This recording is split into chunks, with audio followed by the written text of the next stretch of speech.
Vai se aproximando o final do ano e a gente começa a refletir algumas coisas em relação àquilo que foi feito, o que deixamos de fazer e principalmente quais as melhorias e vamos dizer assim, as pioras, né, que tivemos ao longo do ano.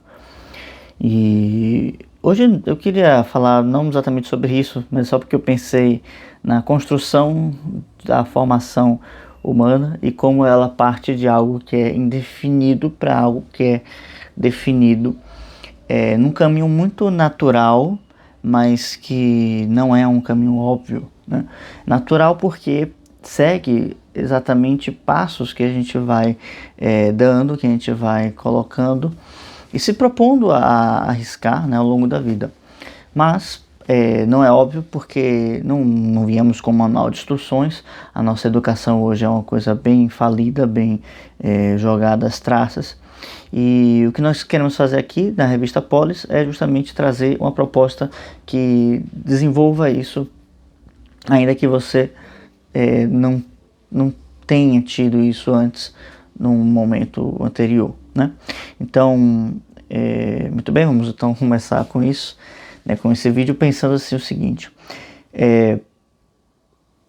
no momento que, nesse momento agora, né, de dezembro, a gente vai se colocando assim, as coisas que nós nos propomos a fazer ao longo do ano e as coisas que conseguimos efetivamente realizar e as coisas que foram ficando pelo caminho. E depois, ao longo do tempo, né, depois de um período de pensar, porque isso de ver o que nós nos propomos a realizar, aquilo que foi mantido, aquilo que foi deixado para trás, isso é meio que uma espécie de contabilidade, né? A gente pode fazer isso rapidamente, simplesmente botando ali as coisas no lugar certo e fazendo uma espécie de tabela, né, em relação a isso. Ok, mas refletindo um pouco sobre isso, a gente pode pensar o seguinte: será que realmente aquelas coisas que eu estava me colocando para desenvolver eram realmente necessárias? Isso, será que realmente era algo que eu necessitava fazer? Isso nós não temos tanta clareza porque muitas vezes nós temos uma espécie de descasamento entre aquilo que são, né, os nossos valores e aquilo que é o conjunto dos nossos valores e aquilo que é o conjunto das coisas que nós gostamos. Então, muitas vezes nós dizemos crer, querer e buscar e amar tais coisas, mas no fundo, né, na prática, nós temos uma espécie de atração ou de atração mesmo, né, uma espécie de desejo, né, que nos puxa para coisas que não são tão edificantes assim, tá? Então, assim,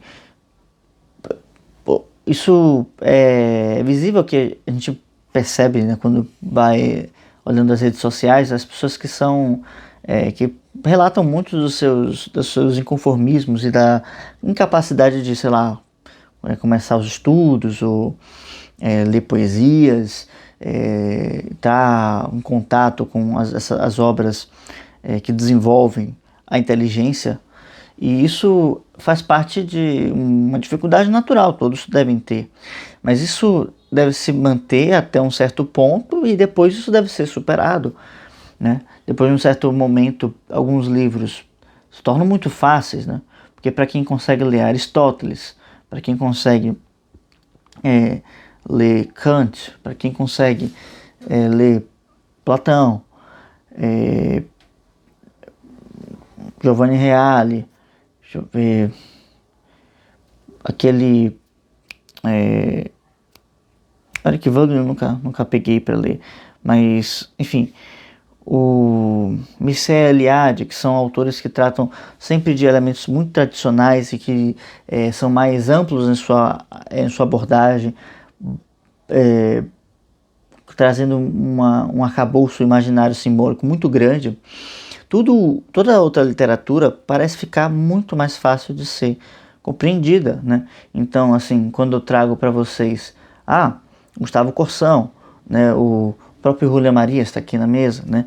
Então, assim, são autores que, apesar de serem profundos em seu pensamento, eles são muito mais simples de serem, eles não exigem tanto quanto esses outros que eu coloquei, né? Mas enfim, a ideia aqui não é fazer uma espécie de comparativo, mas para dizer o seguinte, é mais fácil você lidar com certas obras quando depois que você absorve outras, né? E parece que essas outras, que antes eram difíceis, não são assim tanto mais difíceis agora. E isso te dá todo um benefício mental, estratégico, planejativo, né? Te faz ganhar mais tempo, porque o trabalho quando é mais difícil intelectualmente por algo, e ele vai facilitando nas outras áreas e tudo vai ficando mais fácil de ser compreendido, porque você tem um arcabouço, você tem um repertório simbólico, imaginativo e de semântico, né, que facilita isso. Então, até por uma espécie de analogia, você consegue resolver certos problemas que antes eram insondáveis para você. Então, assim, ontem eu falei sobre o desenvolvimento da linguagem até um ponto em que ela chega à dialética. Hoje eu queria simplesmente pontuar o seguinte: a educação ela parte da formação do que é amorfo para a formação do que é formal. Como assim? Como é que eu vou formar algo que não tem forma? E como é que eu vou formar algo que já tem forma? Né? É engraçado isso, mas é exatamente isso. E por quê? Porque começa da onde, né? Começamos primeiro pelos hábitos, tá? Isso não tem como ser diferente, né? Então, a criança vai ter que aprender certos hábitos de higiene, de alimentação, de ter horários para dormir, né? E coisas que vão facilitar a sua vida, né? Até o próprio se vestir e calçar os sapatos, tudo isso vai torná-la uma criança independente, vamos assim dizer.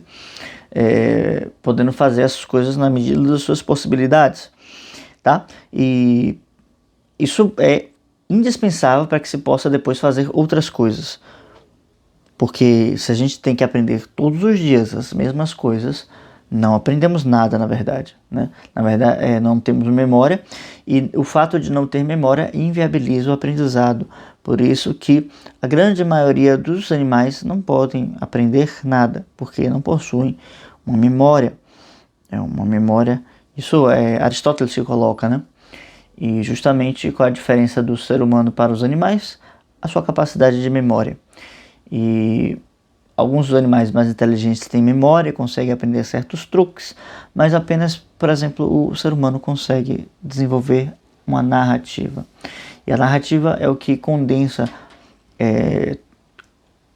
a vida humana em um imaginário simbólico, é o que faz com que a gente forme nosso imaginário, é o que faz com que a gente queira se dedicar a uma vida intelectual. E tudo isso vai fazer com que a gente descubra as coisas transcendentes da vida. Vou fazer um vídeo sobre isso depois, as coisas transcendentes da vida. O que vocês acham?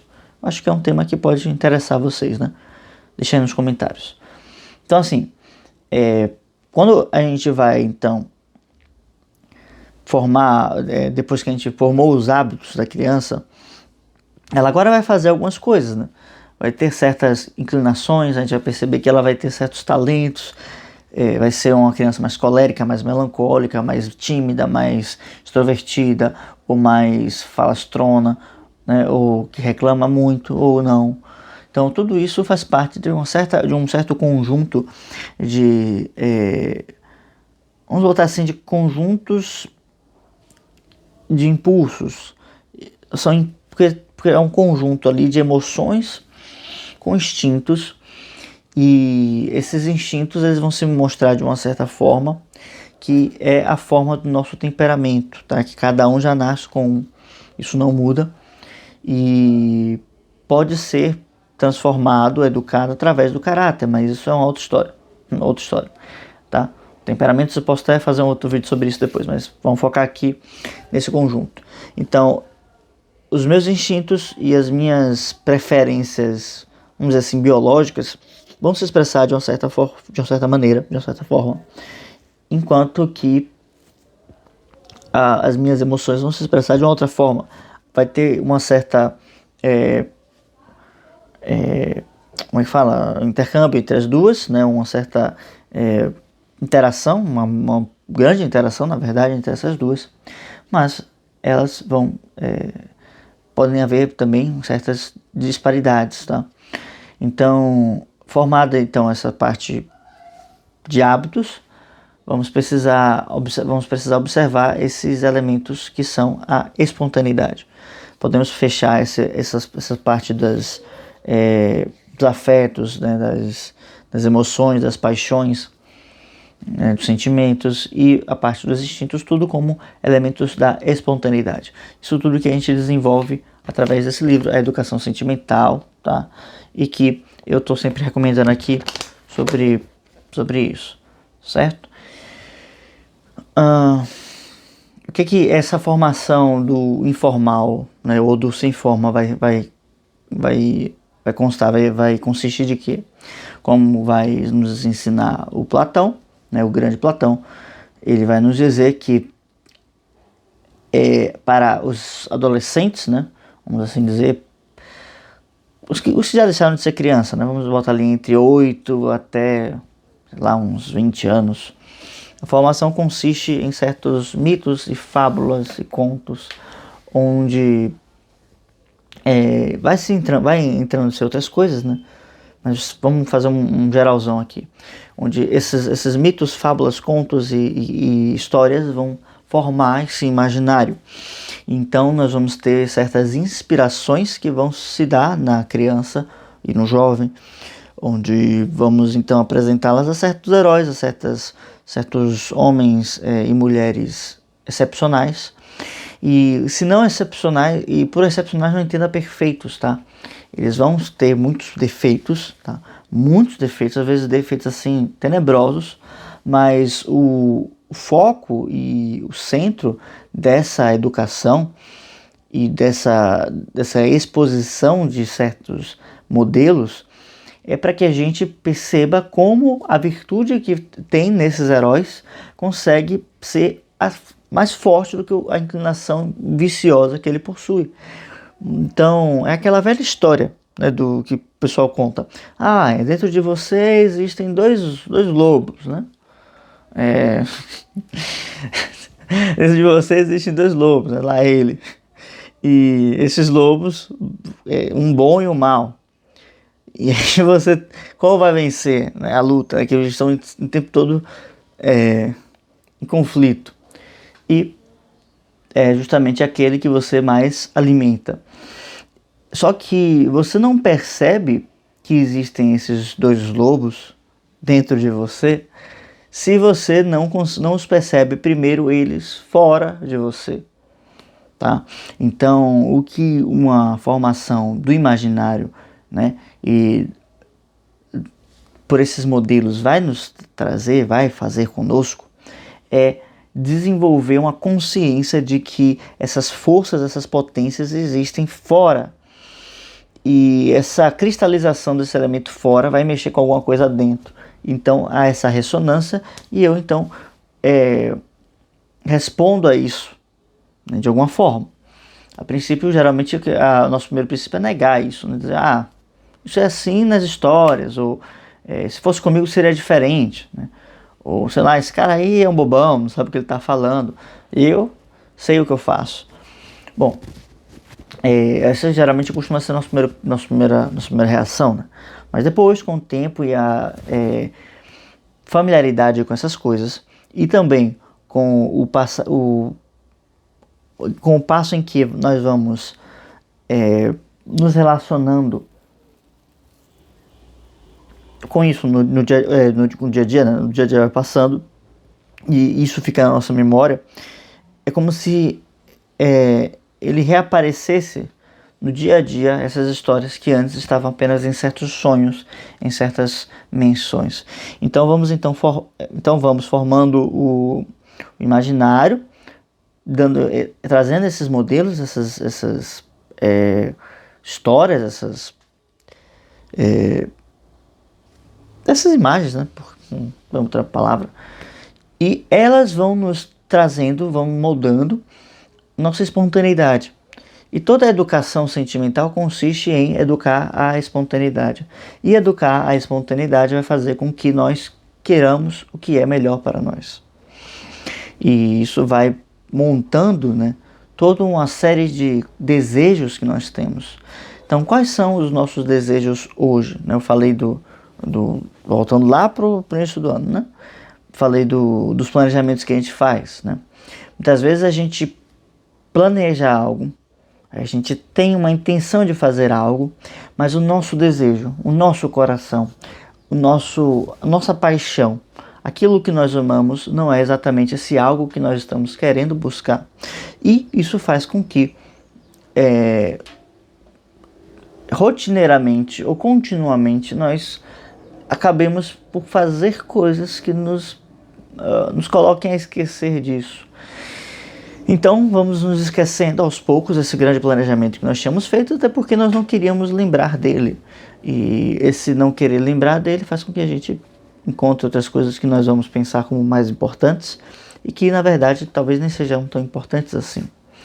E o que eu quero colocar com isso é que muitas vezes aquilo que a gente planeja realmente ele tem uma boa importância, ele tem uma razão de ser e seria ótimo que nós alcançássemos isso.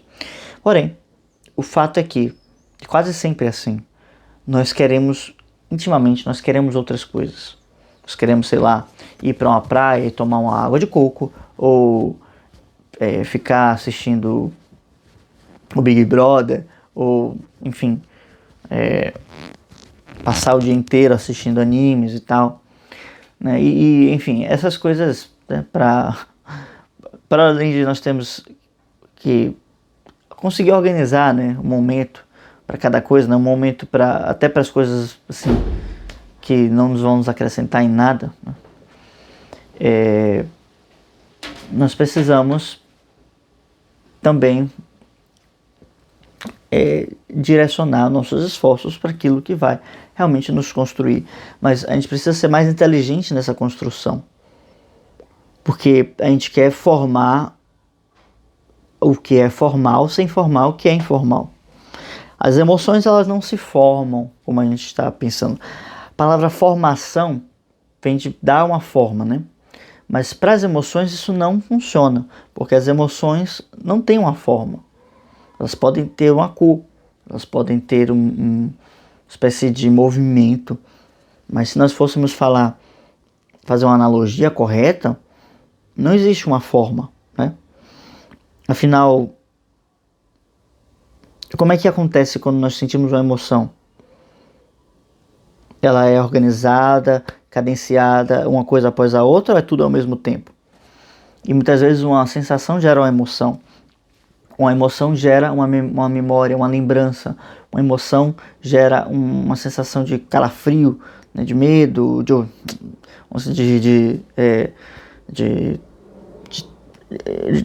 tremer, né, o corpo, de não conseguir, às vezes, gaguejar e não conseguir chegar até o seu objetivo, né? Não é assim? Não é tudo isso ao mesmo tempo? Então, da mesma maneira como eu estou explicando aqui, as emoções não têm uma forma, justamente elas começam em qualquer lugar. Então elas podem ser mais puras ou mais brandas. Podem ser mais tranquilas, no sentido de... Elas podem ser mais puras ou mais impuras, mais sujas, né? Elas podem ser mais caóticas ou mais brandas. E essas que são mais brandas são as mais educadas, são as mais belas, são as que são mais conduzíveis, são as que não nos tiram de nós mesmos. Isso é uma coisa boa, acho que eu vou patentear isso aqui. Mas então, o formal já vem com uma espécie de linguagem, já vem com a ideia de trazer aqui uma clareza de certos valores que nós temos. Porque a partir do momento em que eu vou amando certas coisas que me fazem ter uma clareza, não espécie de clareza, mas me fazem ter uma vida melhor em todos os sentidos, mais saudável, em ter uma vida com emoções mais controladas, melhores relações. Eu vou amar o que é realmente belo, tá? E não o que atiça os meus sentidos. À medida em que eu vou me aproximando disso, eu vou então conseguindo ter a possibilidade de formar o formado, que é, no caso, a mente.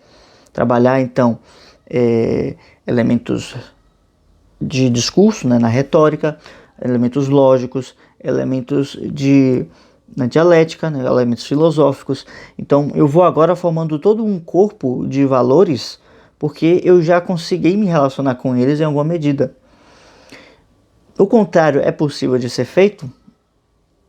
É, mas se a pessoa já está assim afundada num certo lodo emocional, é muito difícil que ela consiga fazer isso. Porque por mais que ela queira e ela reconheça que certos valores são melhores para a vida dela, ela não vai ter força, né, emocional para sair disso, para se mover em direção a isso. Isso é explicado também pelos neurocientistas, eles falam de certos condicionamentos neuroquímicos e tal. Eu vou pela via filosófica e desde os primórdios da tradição filosófica se trabalha com uma espécie de anatomia humana, onde essa anatomia não é simplesmente física, mas também espiritual, mental, enfim, ela abrange todos os aspectos. E justamente se a gente consegue trabalhar a partir disso, a gente consegue se localizar, né, no quadro da realidade e agir onde precisamos agir. Como eu já falei bastante sobre uma formação do mental, do elemento formado, né, no vídeo anterior, caso você queira assistir, né, olha lá o vídeo anterior a esse, ele fala até onde a dialética pode nos levar, né?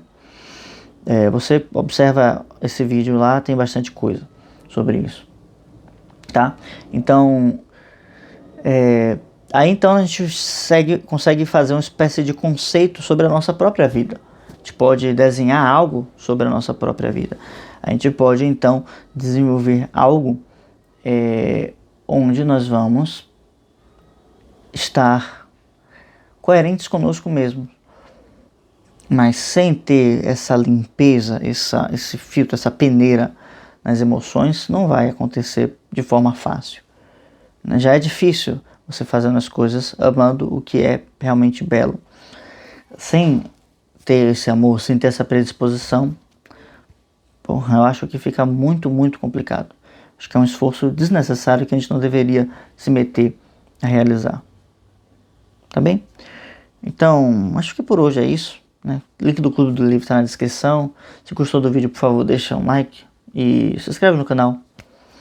Deixa um comentário também para saber se esse vídeo ficou claro para você, se você gostou, enfim, essas coisas todas, tá? E vamos para frente, né? Qualquer coisa, né? Deixa um comentário aqui que eu tento responder sempre que eu posso, né? Que eu posso, assim, no sentido de conseguir responder também, né? E é isso. Vamos ficando por aqui. Então, é isso. Até mais. Tchau, tchau.